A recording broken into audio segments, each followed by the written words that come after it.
اور انہیں ہمارے چھوٹے سے کمرے میں بٹھایا جہاں بابا پلنگ پر بیٹھے ان کا بے صبری سے انتظار کر رہے تھے۔ بوڑھی خاتون کے چہرے پر ہمدردی اور اپنائیت تھی۔ انہوں نے ادھر ادھر دیکھا اور اپنے ملازم کو اشارہ کیا جس نے وہ تمام سامان میز پر سجا دیا۔ اسی وقت اماں نے مجھے آواز دی کہ آئزل بیٹی، مہمانوں کے لیے پانی لے کر آؤ۔ میں نے کانپتے ہاتھوں سے ٹرے اٹھائی اور کمرے میں داخل ہوئی۔ جیسے ہی میں ان کے سامنے پہنچی تو بوڑھی خاتون کی نظریں مجھ پر جم گئی۔ وہ مسکرائی اور انہوں نے اشارے سے مجھے اپنے پاس بلا لیا اور بولی کہ تم تو ماشاءاللہ چاند جیسی ہو، جیسا سنا تھا اس سے بھی زیادہ پیاری ہو۔ انہوں نے میرا ماتھا چوما اور اپنی انگلی سے ایک سونے کی انگوٹھی نکال کر میرے ہاتھ کی طرف بڑھائی تو میں رک گئی اور حیرت سے انہیں دیکھنے لگی، کیونکہ ابھی تو کوئی بات بھی نہیں ہوئی تھی اور وہ انگوٹھی پہنانے لگی تھی۔ انہوں نے میرا تجسس بھانپ لیا اور اماں ابا کی طرف دیکھ کر بولی کہ مجھے لڑکی بہت پسند ہے، میں کوئی چھان بین نہیں کرنا چاہتی، اگر آپ کو ہم پر بھروسہ ہے تو یہ رشتہ پکا سمجھیے۔ بابا کی آنکھوں میں آنسو آ گئے۔ انہوں نے ہاتھ جوڑ کر کہا کہ بیگم صاحبہ، ہم فقیر لوگ ہیں، ہمیں کیا اعتراض ہوگا؟ آپ کا احسان ہے کہ آپ نے ہماری دہلیز پر قدم رکھا۔ بوڑھی خاتون نے ایک لمحے کے لیے توقف کیا اور پھر سنجیدہ لہجے میں بولی کہ انگوٹھی پہنانے سے پہلے میں آپ سے ایک ضروری بات کرنا چاہتی ہوں جو آپ اپنی بیٹی کو بعد میں خود بتا دیجیے گا۔ ان کا اشارہ صاف تھا کہ وہ مجھے وہاں سے بھیجنا چاہتی ہیں۔ میں خاموشی سے اٹھی اور اپنے کمرے کی طرف چلی گئی، مگر میرے ذہن میں سوالات کا ایک بہت بڑا طوفان چل رہا تھا کہ آخر ایسی کون سی بات ہے جو وہ میرے سامنے نہیں کرنا چاہتی۔ میں نے بہت چاہا کہ کان لگا کر سنوں، مگر میری تربیت نے مجھے ایسا کرنے سے روک دیا تھا۔ تھوڑی دیر بعد اماں کمرے میں آئی تو ان کی آنکھیں نم تھیں مگر لبوں پر مسکراہٹ تھی۔ انہوں نے کہا کہ آئزل بیٹی، وہ لوگ بہت اچھے ہیں، انہوں نے تمہیں پسند کر لیا ہے اور انگوٹھی پہنانے کے لیے تمہیں باہر بلا رہے ہیں۔ میں نے اماں کی آنکھوں میں جھانکا اور پوچھا، انہوں نے کیا بات کی آپ سے اور آپ کیوں رو رہی ہیں؟ تو اماں نے میرے بال سنوارے اور دھیمی آواز میں کہا کہ کچھ نہیں بیٹی، بس یہ خوشی کے آنسو ہیں۔ انہوں نے کہا ہے کہ ان کا بیٹا بہت امیر ہے اور تمہارے نصیب کھل جائیں گے، تمہیں وہاں کوئی کام نہیں کرنا پڑے گا، بس ان کا گھر بسانا ہے۔ چلو اب دیر نہ کرو، وہ انتظار کر رہی ہیں۔ میں دوبارہ اس کمرے میں آئی تو بوڑھی خاتون نے بڑی محبت سے میرے ہاتھ میں وہ انگوٹھی پہنا دی۔ سب بہت خوش تھے، مٹھائیاں بانٹی گئی اور دعائیں دی گئیں، مگر مجھے نہیں معلوم تھا کہ اس خوشی کے پیچھے کیسا سچ چھپا ہے جو میری زندگی بدل دے گا۔ اس رات میں دیر تک اپنے کمرے کی کھڑکی میں بیٹھی چاند کو تکتی رہی۔ وہ انگوٹھی میری انگلی میں ستاروں کی طرح چمک رہی تھی، مگر میرا دل کسی نہ جانے خوف سے مسلسل دھڑک رہا تھا۔ اماں نے بتایا تھا کہ لڑکا بہت امیر ہے، اس کا اپنا کاروبار ہے اور وہ لوگ بہت ہی اچھے ہیں۔ میں نے اپنی زندگی کے 20 سال غربت کی اس چکی میں پیسے تھے جہاں ایک نئے جوڑے کے لیے بھی مہینوں انتظار کرنا پڑتا تھا، اور اب اچانک میری تقدیر اتنے بڑے گھر میں بدلنے والی تھی۔ میں خیالوں ہی خیالوں میں اس شہزادے کے بارے میں سوچنے لگی تھی جو مجھے اس تنگو تری گلی سے نکال کر ایک روشن محل میں لے جانے والا تھا۔ میں خوش تھی، بلکہ بہت خوش تھی، کیونکہ میری شادی سے میرے ماں باپ کا بوجھ اترنا تھا، اور میں نے سوچا کہ شاید اللہ نے میری پچھلی تمام محرومیوں کا صلہ مجھے اس رشتے کی صورت میں دے دیا ہے۔ اگلے چند دن ان کی حویلی سے تحائف کا تناتا بندھا رہا۔ مہنگے جوڑے، قیمتی جوتے اور میک اپ کا سامان دیکھ کر محلے کی عورتیں رشک بھری نظروں سے مجھے دیکھتی تھیں۔ ماں روز نئے نئے کپڑے نکال کر مجھے دکھاتی اور کہتی کہ آئزل دیکھو بیٹی، تمہارے سسرال والے کتنے سخی ہیں، انہوں نے ابھی سے تمہیں ملکہ بنا دیا ہے۔ میں مسکرا دیتی، مگر جب بھی میں ان سے پوچھتی کہ لڑکا خود کیوں نہیں آیا یا اس کی کوئی تصویر ہی دکھا دیں تو اماں بات ٹال دیتی۔ کبھی کہتی کہ وہ بہت مصروف ہے اور کبھی کہتی کہ تصویروں میں کیا رکھا ہے، جب سامنے آئے گا تو خود ہی دیکھ لینا۔ مجھے اس وقت ان کی باتوں میں چھپی گھبراہٹ محسوس نہیں ہوئی تھی، کیونکہ میں تو اپنی ہی خوشیوں کے خوبصورت حصار میں قید تھی۔ میں نے اپنی سہیلیوں کو بھی بتا دیا تھا کہ میرا ہونے والا شوہر بہت با اثر انسان ہے، اور میں نے خوابوں کے کتنے ہی محل تعمیر کر لیے تھے جن کی بنیادیں ریت پر ٹکی تھی۔ شادی کی تاریخ صرف 1 ہفتے بعد کی طے ہوئی تھی اور وقت جیسے پر لگا کر بہت تیزی سے اڑ رہا تھا۔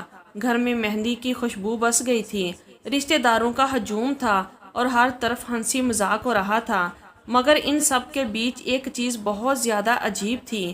میرے پاپا جو پہلے ہی معذور تھے وہ اکثر مجھے دیکھ کر اپنی نظریں جھکا لیتے تھے۔ ان کی آنکھوں میں وہ خوشی نہیں تھی جو ایک باپ کی بیٹی کی رخصتی پر ہوتی ہے، بلکہ وہاں ایک گہرا کرب تھا، جیسے وہ کسی بہت بڑے گناہ کا بوجھ اپنے سینے پر لادے ہوئے ہوں۔ میں نے ان کے پاس جا کر بیٹھنا، ان کے ہاتھ چومنا اور کہنا کہ بابا آپ فکر نہ کریں، میں بہت خوش رہوں گی، مگر وہ جواب میں صرف میرا سر تھپتھپاتے اور کروٹ بدل لیتے۔ مجھے لگا شاید وہ اپنی بیٹی کی جدائی کے خیال سے غمگین ہے۔ بالآخر نکاح کا وہ دن آ گیا جس کا مجھے بڑی بے صبری سے انتظار تھا۔ میں نے سرخ رنگ کا بھاری عروسی جوڑا پہنا ہوا تھا، ماتھے پر بندیا اور کانوں میں جھمکے جھول رہے تھے۔ میں آئینے کے سامنے کھڑی خود کو دیکھ رہی تھی اور مجھے یقین نہیں آ رہا تھا کہ یہ میں ہی ہوں۔ میری آنکھوں میں حیا اور ہونٹوں پر ایک شرمیلی سی مسکراہٹ تھی۔ باہر سے ڈول کی آوازیں آ رہی تھیں اور بارات پہنچ چکی تھی۔ میری سہیلیاں کمرے میں شور مچا رہی تھی کہ دولہا میاں آگے ہیں، چلو آئزل کھڑکی سے جھانک کر دیکھو تمہارا شہزادہ کیسا لگتا ہے۔ میرا دل زور زور سے دھڑکنے لگا تھا۔ میں نے ڈرتے ڈرتے پردہ تھوڑا سا سرکایا اور گلی کی طرف دیکھا جہاں پھولوں سے لدی ایک بڑی گاڑی آ کر رکی تھی۔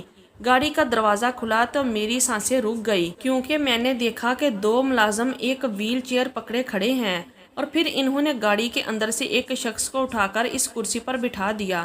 وہ شخص بالکل ساکت تھا، اس کے ہاتھ پیر لٹکے ہوئے تھے اور وہ اپنی گردن بھی سیدھی نہیں رکھ پا رہا تھا۔ وہ میرا دولہا شاویز تھا، جسے میں نے اپنا شہزادہ سمجھا تھا، مگر وہ تو ایک جیتی جاگتی لاش کی طرح تھا۔ میرے ہاتھ سے پردہ چھوٹ گیا اور میں وہیں زمین پر ڈھیر ہو گئی۔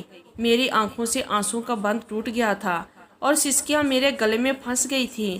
میری سہیلیاں جو ابھی تک ہنس رہی تھیں وہ بھی ایک دم خاموش ہو گئی تھیں اور پورے کمرے میں ایک خوفناک قسم کا سناٹا چھا گیا تھا۔ میرا وہ محل جو میں نے خوابوں میں بنایا تھا وہ ایک ہی لمحے میں زمین بوس ہو چکا تھا۔ اسی وقت اماں کمرے میں داخل ہوئی۔ انہوں نے مجھے فرش پر گرا دیکھا تو وہ تڑپ کر میری طرف بڑھی اور بولی کہ آئزل بیٹی کیا ہوا، تم ایسے کیوں رو رہی ہو؟ انہوں نے مجھے سنبھالنے کی کوشش کی تو میں نے غصے اور دکھ سے ان کا ہاتھ جھٹک دیا اور چیخ کر بولی کہ اماں کیا یہی ہے وہ امیر گھرانہ اور کیا یہی ہے وہ شہزادہ جس کے خواب آپ نے مجھے دکھائے تھے؟ آپ نے مجھے ایک معذور کے پلے باندھ دیا ہے۔ کیا میں اتنی بری تھی کہ آپ نے میرا سودا ایک لاش سے کر دیا؟ اماں کی آنکھوں سے بھی آنسو نکل آئے تھے۔ وہ میرے پیروں میں بیٹھ گئی اور اپنا دوپٹہ اتار کر میرے قدموں میں رکھ دیا اور بولی کہ آئزل بیٹی مجھے مار لو، مجھے گالیاں دے دو، مگر آج ہماری عزت رکھ لو اور تمہارے بابا کی زندگی کی لاج رکھ لو۔ اگر یہ برات واپس گئی تو تمہارے بابا یہ صدمہ برداشت نہیں کر پائیں گے اور وہ مر جائیں گے۔ آئزل وہ لوگ بہت اچھے ہیں، وہ تمہیں پلکوں پر بٹھا کر رکھیں گے۔ ہم غریب ہیں بیٹی اور ہمارے پاس انتخاب کا حق نہیں تھا۔ اماں کی سسکیوں اور ان کے سفید دوپٹے نے میری زبان کو تالا لگا دیا تھا۔ میں نے دیکھا کہ اماں کے چہرے پر کتنی جھریاں ہیں اور وہ کتنا ٹوٹ چکی ہے۔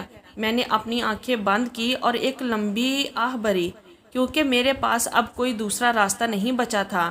میں نے اپنے خوابوں کا گلا خود اپنے ہاتھوں سے گھونٹ دیا تھا اور پھر اماں کا دوپٹہ اٹھا کر ان کے سر پر رکھ دیا اور سرد لہجے میں کہا کہ ٹھیک ہے اماں، میں یہ نکاح کروں گی، مگر یاد رکھنا آج آپ نے اپنی بیٹی کو رخصت نہیں کیا بلکہ اسے زندہ درگور کر دیا ہے۔ کچھ دیر بعد نکاح خواں کے الفاظ میرے کانوں میں تھوڑے کی طرح بج رہے تھے جب انہوں نے پوچھا کہ آئزل بنت احمد کیا تمہیں شاویز بن سلمان کے ساتھ نکاح قبول ہے؟ تو مجھے لگا جیسے میں اپنی موت کے پروانے پر دستخط کر رہی ہوں۔ میں نے روتے ہوئے 3 بار قبول ہے کہا اور اسی کے ساتھ میری زندگی کا ہر رنگ سیاہ ہو گیا۔ رخصتی کے وقت جب میں نے بابا کو گلے لگایا تو وہ پھوٹ پھوٹ کر رونے لگے تھے۔ وہ کچھ کہنا چاہتے تھے مگر الفاظ ان کے گلے میں گھٹ کر رہ گئے تھے۔ میں بنا مڑے قدم باہر نکالے اور اس ویل چیئر والے شخص کی گاڑی میں جا بیٹھی جسے میں اب اپنا شوہر تسلیم کر چکی تھی، مگر میرا دل پتھر کا ہو چکا تھا۔ گاڑی کی پچھلی نشست پر میں سمٹی ہوئی بیٹھی تھی اور میرے برابر میں شاویز بیٹھا ہوا تھا۔ گاڑی کے اندر کی خوشبو مجھے زہر لگ رہی تھی اور میں نے اپنی نظریں کھڑکی سے باہر جما رکھی تھیں جہاں سڑک کی روشنیاں تیزی سے پیچھے چھوٹ رہی تھیں جیسے میرے خواب پیچھے رہ گئے ہوں۔ جب گاڑی اس عظیم الشان حویلی کے سامنے رکی تو وہاں کا جو جلال دیکھ کر میری آنکھیں چندھیا گئی، مگر میرے دل میں کوئی جوش نہیں تھا۔ ملازموں کی ایک فوج کھڑی تھی جو شاویز کو احتیاط سے اٹھا کر اندر لے گئی تھی، اور مجھے بھی ایک سجے سجائے کمرے میں پہنچا دیا گیا تھا جہاں پھولوں کی مہک اتنی تیز تھی کہ میرا دم گھٹنے لگا تھا۔ میں بیڈ کے کونے پر بیٹھ گئی تھی اور میرا سرخ جوڑا اب مجھے کسی خفن کی طرح لگ رہا تھا۔ تھوڑی دیر بعد دروازہ کھلا اور شاویز کو ویل چیئر پر اندر لایا گیا۔ ملازم اسے بیڈ کے قریب چھوڑ کر خاموشی سے باہر نکل گیا تھا، اور اب کمرے میں صرف میں تھی اور وہ شخص جسے دنیا میرا شوہر کہہ رہی تھی۔ میں نے ڈرتے ڈرتے اپنی نظریں اٹھائی تو دیکھا شاویز مجھے ہی دیکھ رہا تھا۔ اس کی آنکھیں بہت گہری اور روشن تھیں، مگر ان میں ایک ایسی اداسی تھی جو میرے اپنے دکھ سے بھی زیادہ گہری لگی۔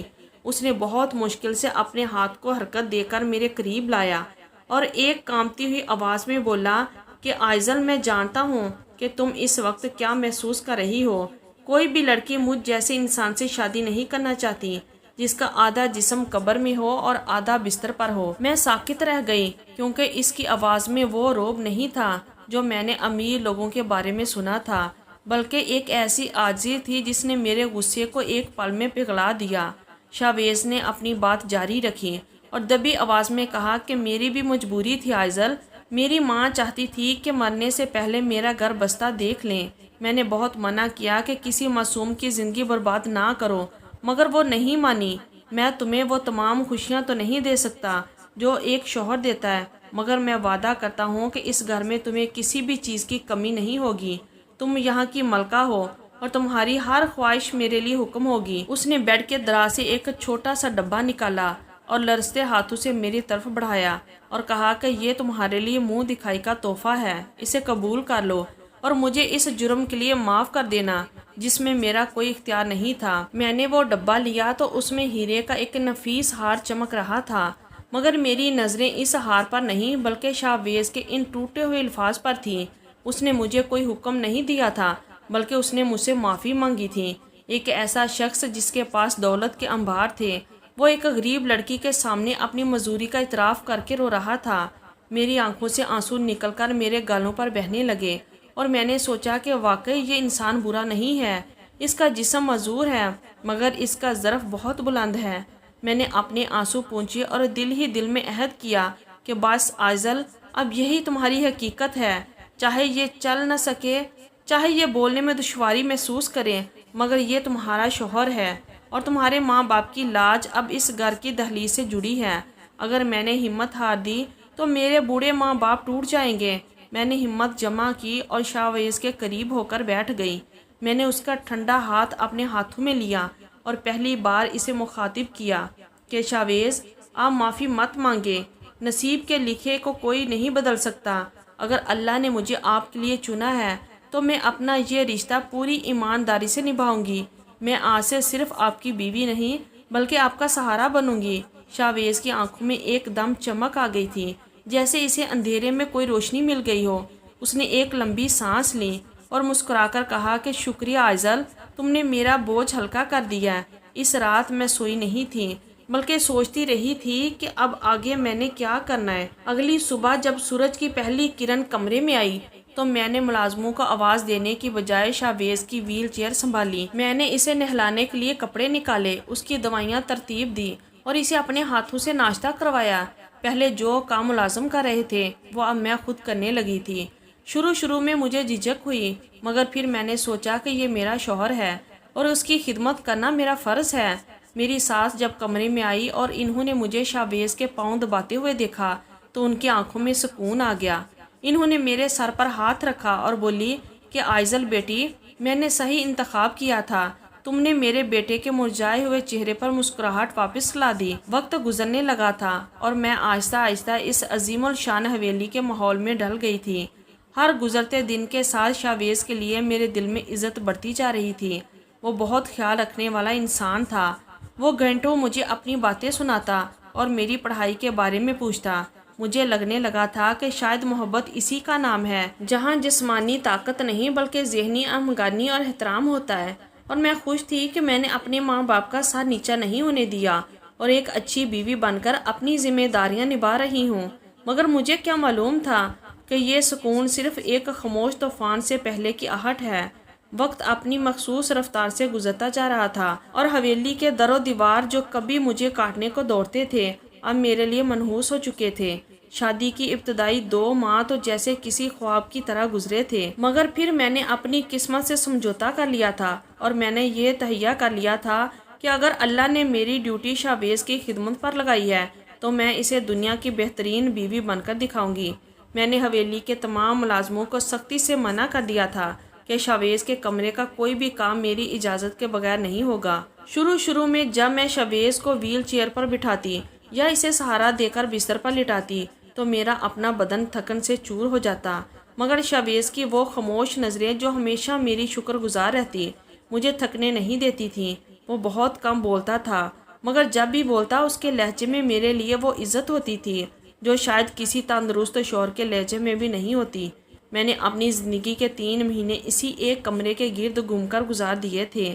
کبھی کبھی میرا دل ایک لمحے کے لیے باہر آتا تھا اور میں سوچتی کہ کاش میرا شوہر بھی اپنے پیروں پر کھڑا ہوتا تو ہم بھی کہیں گھومنے جاتے، ہم بھی بارش میں بھیگتے اور زندگی کی عام سی خوشیوں کو محسوس کرتے۔ مگر اگلے ہی پل جب میں شاویز کے معصوم اور بے باس چہرے کو دیکھتی تو میرا سارا گلہ شکوہ ختم ہو جاتا تھا۔ میں نے اس کے پاؤں کی مالش کرنا، اس کے ناخن تراشنا اور اسے اپنے ہاتھوں سے کھانا کھلانا اپنی زندگی کا اولین مقصد بنا لیا تھا۔ شاویز اکثر راتوں کو درد کی وجہ سے سو نہیں پاتا تھا۔ وہ کہراتا تو میں ہڑبڑا کر اٹھ بیٹھتی اور پوری رات اس کے سرانے بیٹھ کر اس کا سر دباتی رہتی۔ شاویز کہتا کہ آئزل تم پاگل ہو، اپنی صحت خراب کر لو گی، جاؤ سو جاؤ، میں دیکھ لوں گا سب۔ مگر میں مسکرا کر جواب دیتی کہ شاویز آپ کو سکون ملے گا تو ہی مجھے نیند آئے گی، ورنہ میرا ضمیر مجھے سونے نہیں دے گا۔ میری ساس میری اس قربانی کو دیکھ کر اکثر حیران رہ جاتی تھی۔ وہ میری ماں سے کہتی کہ آئزل بیٹی نہیں بلکہ فرشتہ ہے، اس نے میرے بیٹے کو وہ زندگی دی ہے جو شاید میں سکی ماں ہو کر بھی نہ دے پاتی۔ حویلی میں آنے والے رشتہ داروں کی نظریں ہمیشہ شاویز کی جائیداد پر ہوتی تھیں۔ وہ سب بظاہر ہمدردی جتاتے تھے، مگر میں جانتی تھی کہ وہ سب شاویز کے مرنے کا انتظار کر رہے ہیں تاکہ اس حویلی پر قبضہ کر سکیں۔ شاویز ان کے سامنے بالکل خاموش ہو جاتا تھا اور اس کی آنکھوں میں ایک عجیب سا خوف لہرانے لگتا تھا، جیسے اسے ان سے خطرہ محسوس ہوتا ہو۔ وہ صرف اس وقت پرسکون ہوتا جب میں کمرے میں اکیلی اس کے پاس ہوتی تھی۔ کچھ عرصے بعد میں نے محسوس کیا کہ شاویز کا مجھ پر بھروسہ اب کسی عقیدت کی حد تک پہنچ چکا ہے۔ وہ اپنی ہر چھوٹی بڑی ضرورت کے لیے صرف مجھے پکارتا تھا اور میں نے بھی کبھی اسے مایوس نہیں کیا تھا۔ ہماری شادی کو پورے 5 ماہ ہو چکے تھے کہ ایک شام موسم انتہائی خراب تھا۔ ہم شام کو ہی اپنے کمرے میں چلے گئے تھے اور پھر کھانا بھی وہیں پر کھایا تھا۔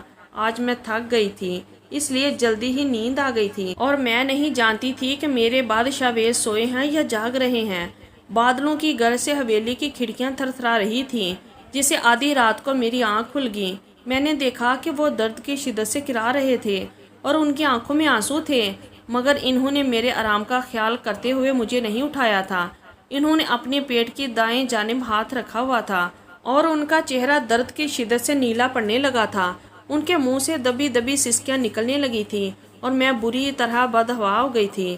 میں نے پانی کا گلاس میز پر رکھا اور لرزتے ہاتھوں سے ان کے ماتھے پر ہاتھ پھیرا اور بولی کہ شاویز خدا کے لیے ہمت کرے، میں ابھی ڈاکٹر کو فون کرتی ہوں یا امی کو بلاتی ہوں۔ میں جیسے ہی فون اٹھانے کے لیے مڑی تو شاویز نے پوری قوت سے میرا بازو پکڑ لیا اور اس کی گرفت اتنی مضبوط اور سخت تھی کہ مجھے کبھی اس کے بدن میں ایسی جان محسوس نہیں ہوئی تھی۔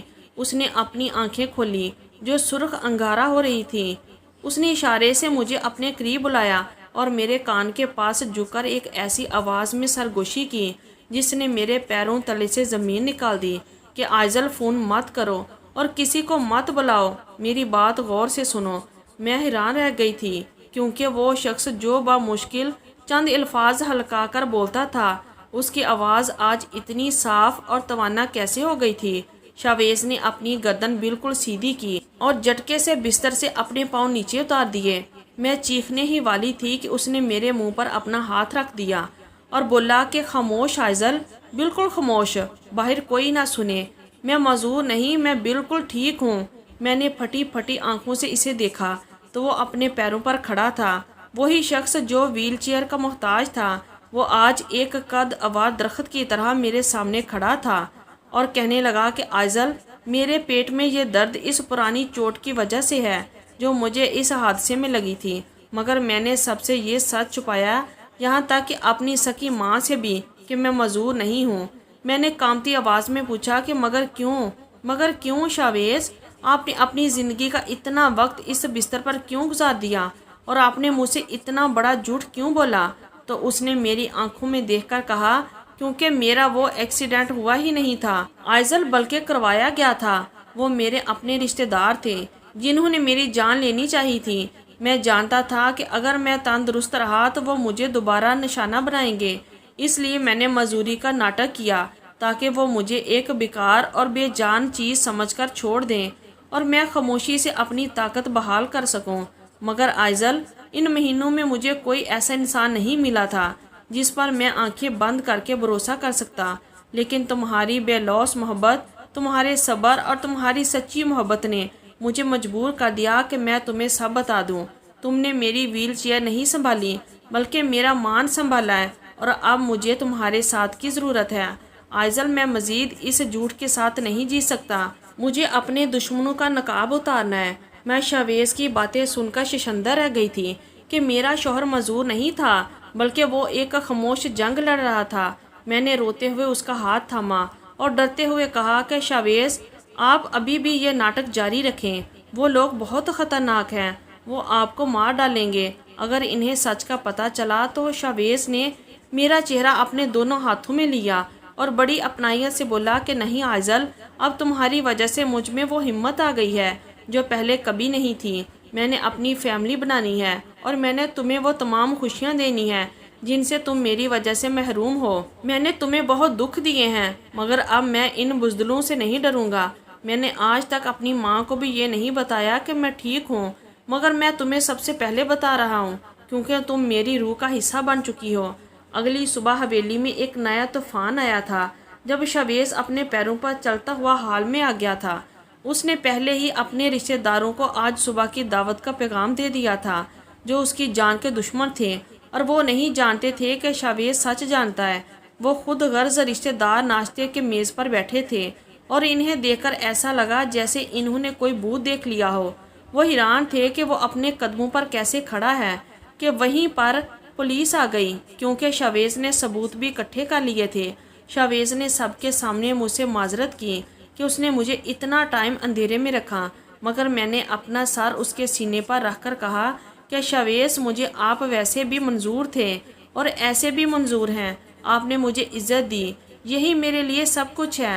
پولیس ان لوگوں کو پکڑ کر چلی گئی تھی اور امی بھی بہت زیادہ خوش ہو رہی تھی۔ وہ اپنے بیٹے کو اپنے پیروں پر چلتا ہوا دیکھ کر اتنی نہال ہو گئی کہ تمام ملازمین کو ڈھیروں پیسے دے دیے اور ساتھ میں مجھے بھی دعائیں دے رہی تھی کہ بیٹی، یہ سب تمہارے آنے کی برکت سے ہوا ہے۔ اب ہماری زندگی میں کوئی دکھ نہیں تھا۔